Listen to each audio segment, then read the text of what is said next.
Servat. Bonjour Kéza. Vous êtes en pleine élection municipale, vous briguez la mairie des Abîmes.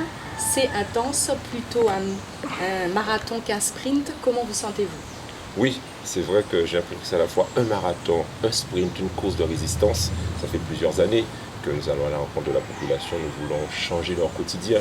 C'est exaltant, il y a une équipe qui est avec moi, qui se donne. Ce n'est pas facile physiquement, on sent parfois la fatigue, mais enfin, comme nous défendons une cause qui nous dépasse, celle du bien vivre, du mieux vivre pour les Abimiens et les Abimiennes, donc nous sommes motivés, nous y allons. D'accord. Nous avons une surprise pour vous et d'ailleurs nous allons la découvrir ensemble. Ah bon? Madame Servat, bonjour. Bonjour. Maman. Parlez-nous d'Olivier Servat et de son enfance. Olivier Servat est né à Grand-Camp. Il a vécu jusqu'à l'âge de 15 ans à Grand-Camp. Il est l'aîné d'une fratrie de 3 enfants. Alors parlez-nous de son enfance à Grand-Camp, comment il a grandi, quel type d'enfant Olivier Servat était. Olivier Servat était un enfant un peu turbulent et il était très bien entouré à Grand-Camp parce que c'était une famille. Tous les enfants du bâtiment étaient ses copains. Donc, je me rappelle d'une anecdote. Il louait un film au vidéoclub à côté et tous les copains cotisaient pour louer ce film. Donc, quand j'arrivais à midi et demi, Karaté, western. il y avait une flopée de garçons à terre dans le canapé, assis à regarder ce film. Et ils passaient un bon moment. C'était des moments de fraternité. Et Olivier a toujours été bien entouré. Parlez-nous de Grand-Camp. C'était comment Grand-Camp à cette époque? Ah ben Grand-Camp, c'était la belle vie. On était, elle a dit, ma mère, hein, ma maman, ma première Miss Grandfond, attention. Hein. C'était une belle famille, puisqu'il n'y a pas de problème de sécurité, il n'y a pas de problème de drogue.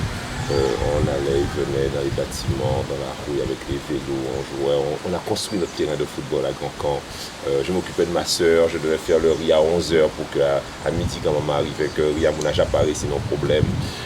Turbulent, raisonnablement turbulent, n'est-ce pas? Et en gros, des 3 fois. Ouais. On va voir l'autre séquence. Allez, je vous laisse découvrir l'autre séquence. Olivier, le catéchisme, c'était 2. Hein? Alors un jour, il a pris conscience, parce que les leçons n'étaient pas bien faites, la religieuse l'a houspillé.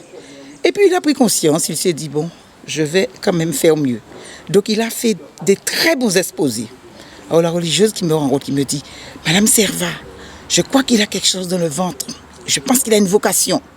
Alors j'arrive toute contente de dire ça à mon fils. Il montait à vélo en bas avec ses copains. Je lui dis, Olivier, tiens, voilà ce que sœur Marie-Jean a dit. Tu as une vocation. Il me demande, c'est quoi une vocation? Il avait peut-être 12 ans. Je lui explique. Il est parti à vélo en pédalant. Il pète filaille. C'était une histoire close, cette histoire de vocation. Alors, Olivier Servat, enfant de cœur ou pas? C'est vrai que j'ai eu des sœurs, Marie-Jean, sœur Ostia, une gentillesse inouïe. Et quand ma mère m'a dit ça, donc visiblement j'ai dit ce qu'elle a dit, mais ça va quand même trotter à l'esprit.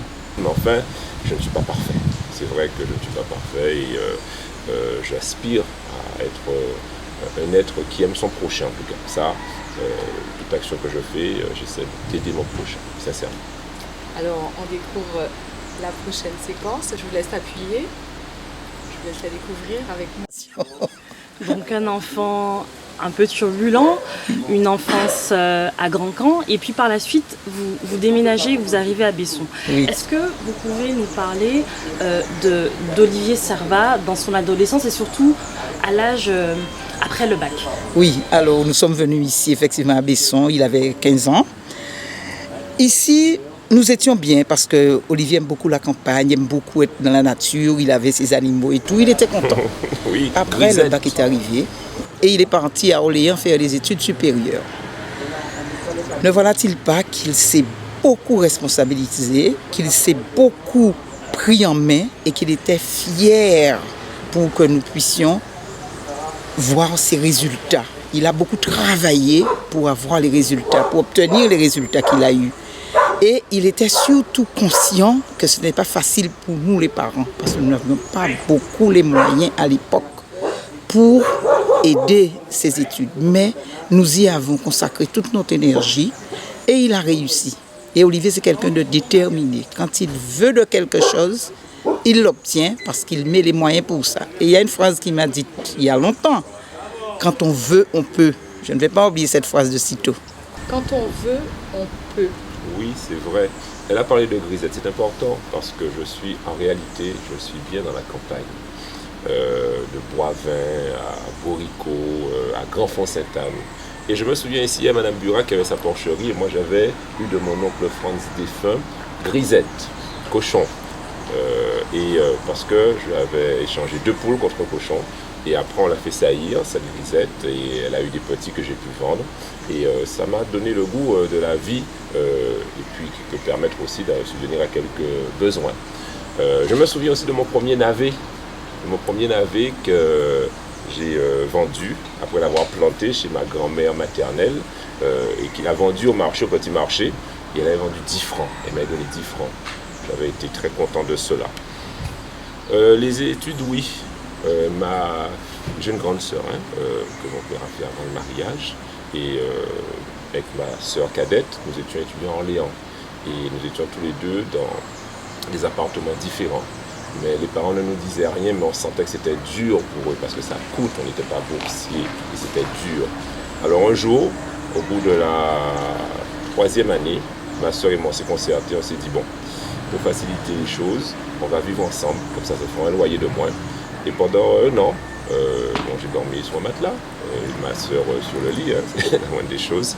Et pour ça, pour dire oui, quand on veut, on peut. Et j'avais à cœur de respecter l'effort et l'argent que me donnaient mes parents. Et on ne pouvait pas ne pas réussir. Alors, j'ai pas tout réussi. En 2e année, je voulais devenir expert comptable. Il y avait un concours qui s'appelait MSTCF, Maîtrise des sciences statistiques comptables et financières. Je n'ai pas eu. Je n'étais pas eu, j'étais amoureux. Une demoiselle. Et j'étais plus distrait, j'étais amoureux, voilà. C'était ça. Et je me souviens de ce jour où j'ai dû appeler mon père, cabine téléphonique, il n'y a pas de portable à l'époque, en lui disant, bon papa, j'ai le DUG, mais j'ai pas le concours d'MSTCF, mais j'avais un autre concours, j'ai obtenu un concours qui s'appelait MSTF, Finance. Et ce moment était important parce que j'étais dans un doute, aller poursuivre dans une voie qui ne me plaît pas forcément, ou refaire quelque chose. C'était un échec. Et puis mon père m'a dit très simplement, mais Olivier, tu veux faire quoi? Devenir expert comptable? Eh bien, tu refais l'année. Et là, ça m'a éclairé, ça m'a remontré le chemin que m'a montré mon oncle d'ailleurs, Franz, vers l'expertise comptable. Et là, ensuite, j'ai repassé le concours et j'ai terminé premier au concours d'entrée parce que j'ai beaucoup plus travaillé. J'étais toujours aussi amoureux, mais ça se passait toujours bien avec mon ami de l'époque. Et c'est ainsi qu'on a toujours voulu poursuivre parce que je respectais l'effort que faisaient les parents sans jamais se plaindre. Mais on sentait bien, ma soeur et moi, que c'était pas facile. Et c'est pour ça aussi que vous vouliez réussir, parce qu'elle dit que vous disiez que tout était possible si on le pouvait, donc parce que vous saviez que vos parents, c'était pas évident pour eux de vous envoyer loin de la maison faire des études. Financièrement, c'était quelque chose d'assez compliqué. Oui, bien sûr. Quand on se donne les moyens, en tout cas, il ne faut pas avoir de regrets. On se donne les moyens de réussir. Et puis après, il y a la destinée, il y a la chance aussi.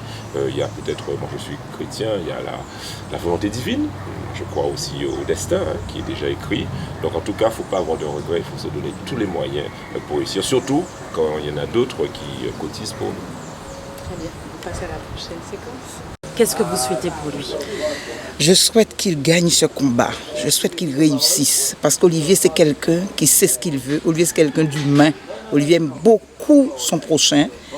Et ce combat, il le mérite dans la mesure où les Abimiens attendent sur lui. Le quotidien des Abimiens mérite mieux que cela.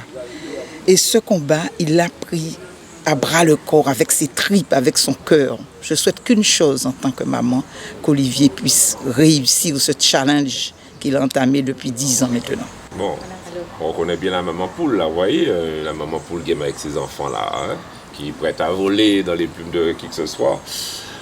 Oui, c'est un combat engagé pour améliorer le quotidien des Abimiens. Et nous donnons le meilleur de nous-mêmes pour cela. Et je suis tellement content d'avoir déjà ma famille qui me soutiennent. Pas évident. C'est lundi, il y a 10 ans, je veux faire de la politique. Tous et toutes qui m'ont dit, Olivier, c'est pas notre truc. on respecte ton choix, mais c'est pas notre truc, on va pas se mêler tellement. Et puis, chemin faisant, naturellement, je dirais, chacun et chacune, ma mère, mon père, mes sœurs, mon frère, mon épouse, les enfants aussi, ils me soutiennent vraiment, corps et âme. Et ça, je suis très sensible parce qu'on a besoin de cette force pour aller plus loin, aller vers l'autre, pour se sentir prêt à donner. Il faut pouvoir avoir reçu de l'amour pour en donner aussi. Et j'en reçois beaucoup aussi de ma grande famille, d'Ecosabim et des alliés.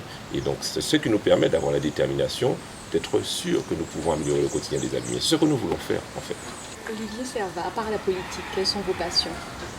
Oui, parce que la politique est dans ma vie que depuis une dizaine d'années, j'ai 46 ans. Donc j'ai 36 ans d'autre vie derrière moi. Mes passions, elles sont simples en réalité. J'aime me retrouver avec mes amis, et corriger à la belote et au domino. Hein. Ça me plaît, ça me vient de la passion de mon père notamment, avec qui je joue souvent. On a un championnat dominical de domino avec quelques-uns de nos amis. Parfois on va aussi chez certains amis le soir, et puis je les invite chez moi. C'est cette ambiance-là. J'aime aussi la nature, bien évidemment la course à pied que je pratique avec mon club des Guépards aux Abîmes, mais avec d'autres clubs aussi. Donc c'est aussi ça, je regrette de ne pas avoir mes amis. Trop souvent, vous savez, la politique, c'est une personne très exigeante, hein. Sacrifie sa famille, son travail, son argent, ses amis, son intimité, sa santé. C'est vrai que je suis un homme de passion. Et Bergson disait, rien de grand dans ce monde ne s'est accompli sans passion. Eh bien, parfois, qui dit passion dit énergie, débordement d'énergie, éruption parfois. Merci Olivier Servat. Merci à vous, Keza.